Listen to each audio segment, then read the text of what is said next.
오늘은 술 마시지 마소. 어제 지영이랑 파전하고 술 마셨다면서요? 내가 알아서 하니까 가만히 있어. 아니, 어제도 먹었으면 오늘은 먹지 말라고요? 알아서 한다니까? 당신 다리 수술했는데 덧나면 어쩌려고 술을 마셔요? 오늘 내가 병원 가니까 의사 선생님이 괜찮다 했어? 내 알아서 할 테니까 말 좀 그만해. 나는 술도 마음대로 못 먹나? 당신 4개월 동안 다리 다쳐서 좋아하는 술 못 마신 거는 이해가 가는데 그래도 며칠만 지나서 마시면 안 되겠어요? 내가 알아서 한다고? 그리고 소주 한 병 반을 반주로 마시고 분위기 망친 일방통행 예명을 가진 남자입니다. 예전에 싹싹한 마누라는 어디 가고 요즘은 말만 하면 눈치 켜뜨고 덤비는데 보고 있으면 가관입니다. 혹시 내리꽂는 말을 하고 있지는 않나요?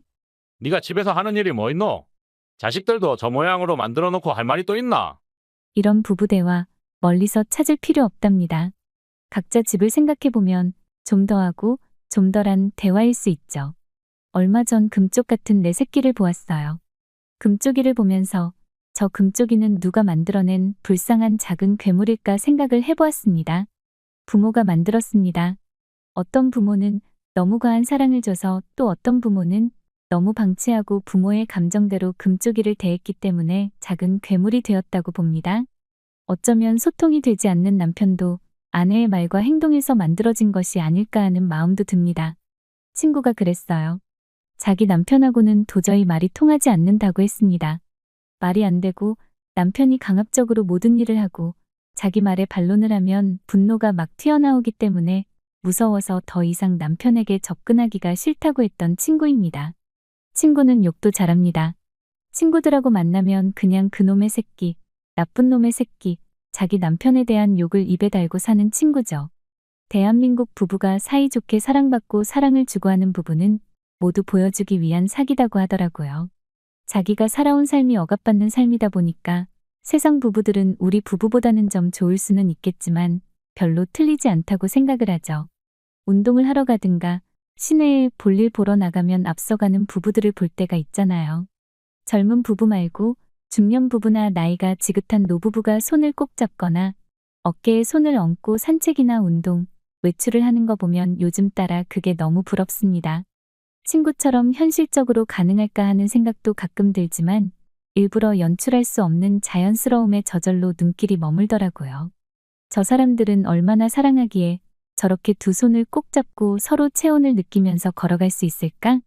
저 사람들은 지금도 손을 잡으면 가슴이 뛸까? 그 사람들 부부 아니야. 부부라면 제 정신이 아닌 사람들이겠지. 가족끼리는 그러는 거 아니거든. 친구 말처럼 이렇게 말하는 사람들 주변에도 많습니다. 사무실에 방문한 부부를 보면서 해답을 알 수 있었습니다. 부부 사이가 좋고 부모와 자식 사이가 좋은 데는 모두 이유가 있다는 겁니다. 사람이 살다 보면 말이라는 게 굉장히 중요하거든요. 일방적이고 무조건적인 사랑을 받고 사는 아내도 있습니다. 이런 사람들은 전생에 나라를 구한 사람들이겠죠. 일방적인 사랑 말고 그냥 상호간에 사랑하는 그런 사람을 보면은 말하는 것이 다르고 같은 말이라도 표현 방법이 다르고 표정이 다르더라고요. 일상적인 일을 예를 들어보자고요. 오늘 저녁 뭐 먹을래? 나 오늘 매콤한 낙지볶음 먹고 싶은데 낙지볶음? 또 마트에 가야 되잖아. 집에 어제 먹다 남은 김치찌개도 있고 피자도 아직 냉장고에 남았는데 당신은 낙지볶음에 꼭 소면도 삶아야 되잖아. 귀찮아. 요즘에는 밥하기도 싫은데 무슨 낙지볶음이야. 그리고 며칠 전에 포항에서 회 시킬 때 오징어도 시켜서 먹었잖아. 그런데 낙지를 또 먹어? 차라리 뭐 하나 시키든가 우리 먹고 들어가자고. 이유 없이 소리가 높아지죠. 또 말은 그냥 합니까? 인상을 빡 쓰고 하죠. 이 집 식구들 입이 얼마나 까탈스러운지 당신은 몰라? 피곤해서 죽겠는데 그냥 집에 있는 거 먹자. 집에 있는 거 먹을 거면 묻기는 뭐 한다고 물어. 이렇게 말하는 여자분들, 남편에게 절대 사랑받지 못하는 것 당연한 일이겠죠. 그런데 사랑받는 여자는 그렇게 말을 안 하더라는 거죠. 오늘 저녁은 낙지볶음 먹고 싶은데 당신 낙지볶음 먹고 싶어? 우리 마트에 낙지 있는지 한번 가볼까? 당신 좋아하는 소면도 없으니까 좀 사고. 오늘 조금 피곤하긴 한데 이럴 때 음식하면 음식 맛은 잘 안 나는 거 알지? 그래도 당신이 먹고 싶으면 해볼게. 당신 피곤하면 우리 가다가 낙지볶음 하나 먹고 집에 들어가자. 당신이 만들어주는 낙지볶음은 다음에 먹지 뭐. 여보 미안해. 다음에 맛있게 해줄게. 이렇게 말을 합니다. 사랑하는 부부는 뭐가 달라도 다르구나. 인상 팍 쓰고 자기 표현하면서 자기 주장을 관철시키는 여성분은 절대 화병 안 걸립니다.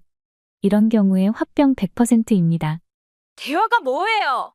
소통이 뭐지요? 일방적인 남편과 사는 집입니다. 남편의 종류도 여러 가지가 있잖아요. 일방적인 집의 낙지볶음 대화를 한번 들어보겠습니다. 오늘 일찍 들어가니까 매콤하게 낙지볶음 한번 만들어라. 전화 끊고 여자 바로 마트로 갑니다. 내가 지종이야. 뭐야? 먹고 싶으면 자기 혼자 밖에서 먹고 오면 되지. 뭐 하려고 사람 귀찮게 해불고 있어. 차라리 애들 잘 먹는 돼지 두루치기라도 만들어서 같이 먹으면 좀 좋아. 세상에 지밖에 모르는 인간이요. 혼자서 중얼거릴 뿐입니다. 절대 마주보고는 말 안 합니다. 명령하는 화법으로 대화를 하는 사람들이 있습니다. 특히 남자들은 명령하듯이 말하는 여자 정말 싫어합니다. 남자들은 다른 사람들에게 제어당하고 명령받는 것 자체를 싫어합니다. 아내가 남편에게 명령하는 사람 없을 것 같죠? 진짜 있어요. 지금 어디요? 일찍 들어와. 9시까지 무조건 들어와. 9시까지 안 들어오면 그때는 문 잠근다. 9시요. 알아먹었어? 이렇게 말하는 여자들 분명히 있거든요. 남편에게 그런 말도 못하고 살아요? 집에서 남편에게 하는 말버릇이 밖에서 다른 사람이라고 하지 않겠어요? 예전에 같이 근무했던 남자가 절대로 뭘 하라고 하면 안 했습니다. 이것 좀 해, 이것 좀 해라. 내가 나갔다 올 때까지 이것 처리해라. 절대로 안 하더라고요. 미안한데 시간 있으면 이거 좀 도와줄래? 이것 좀 해주면 안 되겠어? 이렇게 부탁을 하든가, 내 도움이 필요한데 내가 좀 도와줄 수 있겠니?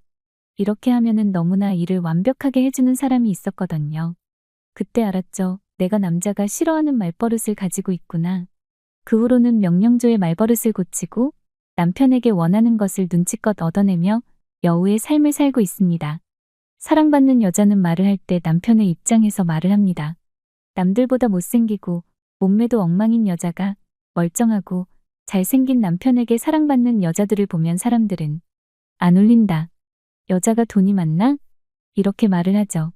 또 아주 예쁘고 멋진 아내를 둔 남자가 바람 피우면 집에 예쁜 마누라 두고 왜 저런 여자하고 바람을 피우지? 이렇게 말을 하는 경우가 있습니다.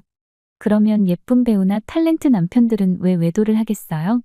사랑은 외모가 아니고 다른 이유가 존재한다는 것입니다. 부부 사이가 안 좋아지는 이유 첫 번째는 대화, 소통이 안 되는 부부들입니다. 남자든 여자든 말이 곱고 예쁜 사람을 좋아합니다.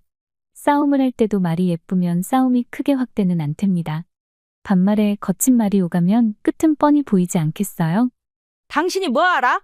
내가 알아서 할 테니까 당신은 가만히 있어줄래? 내가 알아서 한다고. 개뿔도 없으면서 자존심을 있어가지고? 씨방 나 지금 무시하는 거요. 뭐요? 무시는 열등감에서 오는 감정입니다. 사람들은 누구나 몇 개쯤 다른 사람들과 자신을 비교해서 열등감을 가지고 살아갑니다. 특히 부부 사이에서 느끼는 열등감은 저 사람이 나를 지금 무시를 하고 있다고 생각하면서 관계는 악화되어 갑니다. 어디 여자가 남자를 이기려고 들어. 다른 거는 몰라도 나를 까먹고 이기려고 드는 여자는 정 떨어지거든. 남녀 평등, 평등에도 아직은 가정에서 남자들은 서열에서 올라서고 싶은 것이 있는 것입니다. 좀 올려주고 사는 것도 좋은 방법일 거예요.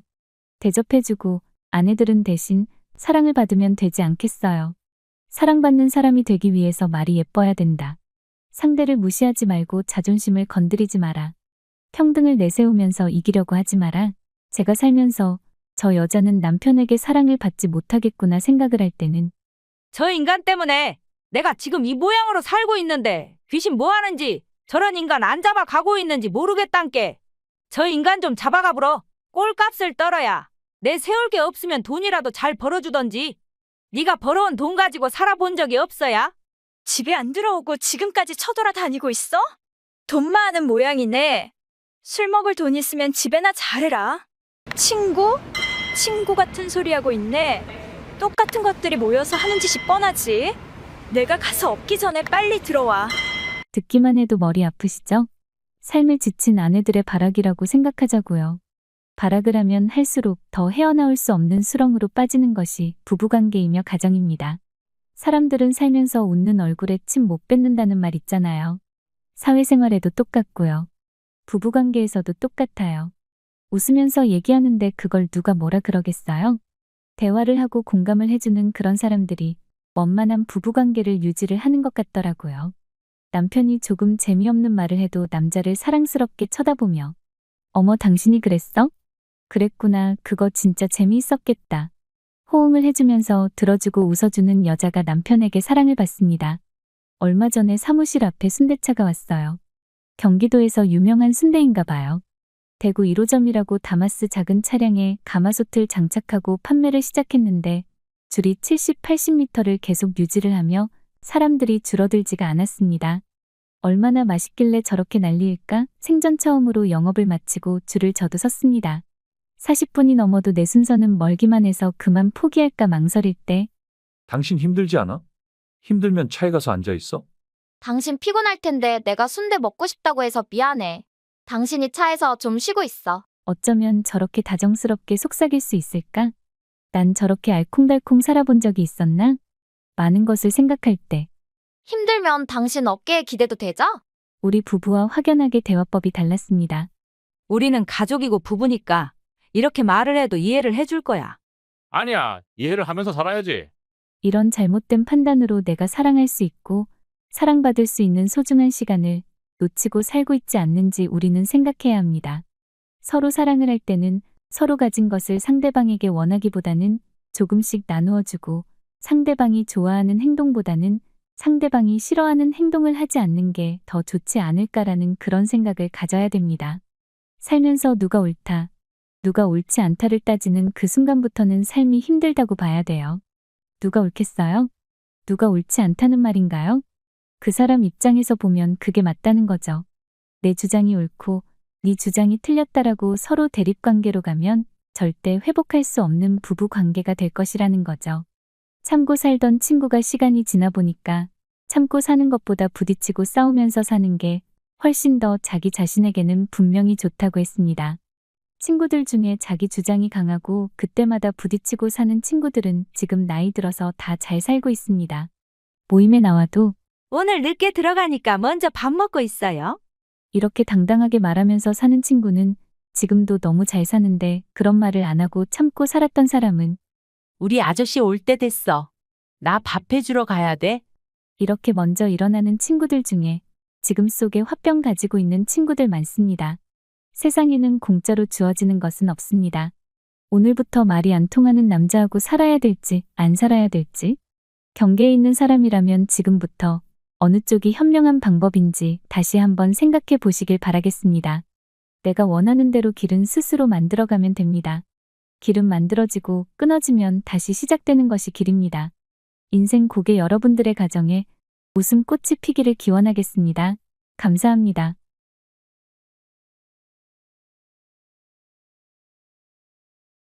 나는 첩이었습니다. 30년 넘는 세월을 첩으로 살았습니다. 안녕하세요. 인생고개입니다.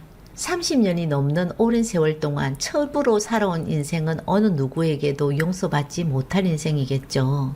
그런데 노년을 살기 위해 여자는 또 평생 살아온 첩의 삶을 선택해야 하는 기구한 인생을 전해드립니다. 첫 번째 남편을 사고로 잃고 먹고 살기 위해서 동네 작은 식당에서 일을 했습니다. 여자는 아침부터 신세 타령을 합니다. 가진 거 다 가져서 아쉬운 것 하나도 없는 사모님께서 아침부터 왜 이러실까? 내가 가진 게 뭐 있는데 아무것도 안 남았다. 남편도 남의 것이고 아들도 남의 새끼잖아. 내가 무슨 부귀 영화를 보려고 남의 남자와 자식까지 뺏어와서 살면서 어디 좋은 일만 있었겠나. 30년 전 감기처럼 한 남자를 사랑하게 되었습니다. 남자가 가게에 오지 않는 날에는 출입구만 온종일 쳐다보고 있었다고 합니다. 단 하루를 살아도 남자와 살고 싶은 마음뿐이었습니다. 4살 된 아들이 손을 잡고 남자가 왔습니다. 그리고 여자에게 아이의 엄마가 되어달라고 말했습니다. 아이가 초등학교 입학식 때 아이 친엄마가 있다는 것을 알았습니다. 아이 엄마는 하얀 얼굴에 야윈 몸집을 가진 여자였습니다. 딱 보아도 병색이 깊은 사람이었습니다. 살림살이는 평생 누리지 못한 풍요로움을 누리고 살았지만 길게는 가지 못했습니다. 여자가 데리고 온 아들이 사진첩 안에 있는 전 남편과 너무 닮았다면서 죽은 사람과의 과거에 집착을 남자는 하기 시작했습니다. 어디 질투할 사람이 없어서 죽은 사람에게 질투를 한다는 말입니까? 남자는 시간이 지날수록 더욱 폭력을 심해졌고 남자는 더욱 집착과 질투와 그로 인해서 바람을 피우기 시작했습니다. 남자는 매번 실수라고 말을 했죠. 저 자식 내 눈앞에 띄지 말라고 했나 안 했나? 지금 입고 있는 옷 저거 성철이 옷이지? 당장 벗겨라. 그리고 홀딱 벗겨서 내쫓아. 내 눈앞에 띄게 하지 마라. 알았지? 좋은 말 할 때 빨리 치워라. 아이를 맡길 곳은 아무리 찾아도 없었답니다. 그렇다고 시설에 맡기기는 정말 싫었고요. 바람은 절대 한 번으로 끝나지 않고 사람은 고쳐설 수 없다는 말이 있는 것처럼 남자는 여자와 본처를 둔 채로 또다시 다른 여자와 살림을 차렸습니다. 돈이 문제였습니다. 남자 집안은 대대로 물려받은 재산이 엄청 많았거든요. 하지만 생활비는 아주 기본적인 것만 주었습니다. 그래도 여자는 괜찮았습니다. 식당에서 아이를 얻고 설거지하는 것보다는 편했으니까요. 가계부 지출 항목을 체크하면서 여자의 아들에게 들어간 돈이 발견되면 여자와 아들은 언제나 늦은 밤까지 공원을 걷고 또 걸었습니다. 사람들은 왜 그렇게 사느냐고 야단을 칩니다. 남의 도둑질한 사랑의 대가라 생각하고 살았는데 아니었습니다. 아들과 공원을 헤매고 있을 때 살그머니 다가와서 엄마라고 불러주는 아이가 있습니다. 남자의 아이입니다. 엄마, 배고프지? 이거 좀 먹어, 엄마. 플라스틱 반찬통에 꾹꾹 눌러 담은 밥과 그 위에 까맣게 탄 계란 후라이가 덮인 그릇을 내밀며 세상을 잃은 눈, 슬픈 눈으로 바라봐 주던 아이 때문입니다. 한때는 남자에게 내 가진 사랑을 다 주었으나 상처로 돌려받았지만 대신 남자의 아이에게 사랑을 받고 산다는 것도 알게 되었습니다. 남자는 가진 재산 절반을 세 번째 여자에게 뺏기고 병든 몸으로 여자 곁으로 왔습니다. 오랜 세월을 남의 자식에게 밥 한 숟가락 먹는 꼴을 못 보겠다는 남자는 여자의 병간호를 받다 죽었습니다. 사람은 죽으라는 법은 없다이가. 네 남편에게는 정말 미안한데 남편이 남긴 재산으로 돈 걱정 안 하고 평생 잘 먹고 살면 되는데 목소리가 왜 그래? 내 지금 어디 갔다 온 줄 아나? 엄마 산소에 버스 타고 새벽까지 갔다 왔다 이가. 차는 웃자고 버스 타고 갔는데 몇십 년을 두 집 살림, 세 집 살림을 한 남편도 자기름 넣을 돈은 주더라. 살아보니 자식보다 남자가 낫다는 생각이 요새 들어서 정말 많이 난다. 자식은 뭐라고 하는 줄 아나? 갈 데도 없으면서 차는 안 팔고 왜 가지고 있느냐고 팔아라고 하대. 내가 자식에게 해준 거라고는 눈칫밥 먹인 것밖에 없어서 서운한 마음도 먹으면 안 되는 사람 아이가. 그런데 왜 이렇게 내 마음이 지옥 같노? 차에 기름이 없어 버스를 타고 갔다고 합니다. 안개가 자국한 새벽 공원묘지에서 나실제 괴로움 다 잊으시고 기를제 밤낮으로 애쓰는 마음. 진자리 마른 자리 갈아뉘시면 손발이 다닳도록 고생하시네. 청성 들고 이 노래만 2절까지 목매이게 불렀다고 합니다. 먼 훗날 지금의 내 아들은 이 노래를 한 번쯤 내 무덤 앞에서 불러줄까 생각하니까 인생이 더 슬프더라고 했습니다. 야야 그런 꿈 꾸지 마라. 요새 애들 이 노래 모른다. 어느 날 아들에게 남편과 헤어지고 싶다고 말을 했습니다. 그런데 아버지가 건강도 안 좋은데 지금 헤어지면 세상 사람들 욕한다 엄마. 그리고 아버지 재산이 엄청 많은데 그 많은 재산 다른 여자에게 다 줄 거가? 엄마가 여우같이 못해서 지금껏 챙기지도 못한 엄마 몫을 가지고 와야지. 지금껏 참고 잘 살았는데 다 늙어서 와 이러는데. 너도 이제 결혼을 했으니까 너가 아버지 밥 그만 먹고 싶다. 아버지와 헤어지면은 엄마는 어떻게 살 건데? 네가 먹여 살리면 안 되겠나? 엄마가 나인데 해준 게 뭐 있다고 엄마를 먹여 살리라고 말을 하는데. 그런 소리 입 밖에도 내지 말라고 손사리를 쳤습니다. 남편은 세상을 떠났습니다. 하지만 양심은 있었는지 병간호해준 대가로 살고 있는 아파트와 많은 현금을 남기고 갔습니다.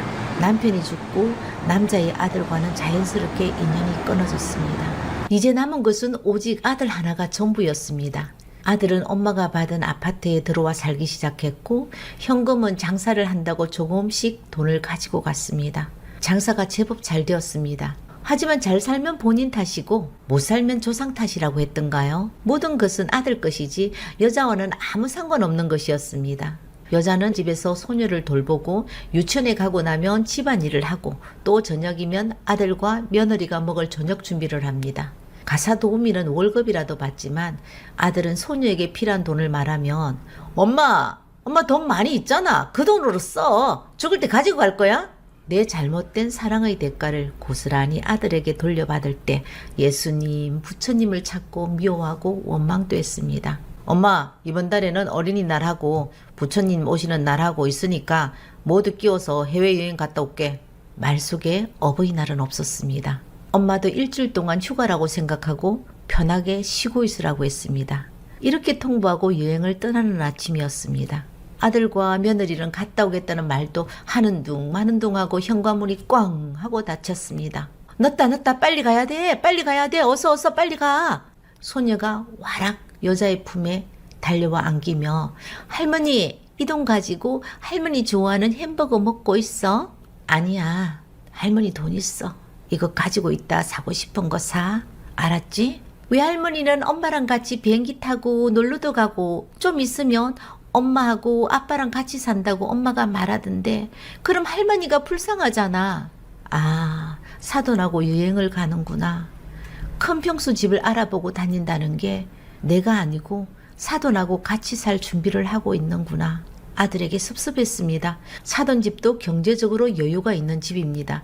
어린 시절 돈의 구속과 서름을 많이 받은 아들은 한 번 이혼한 여자와 결혼을 해서 소년을 낳고 나름대로 잘 살고 있는 중입니다. 그런데 여자는 고통스럽습니다.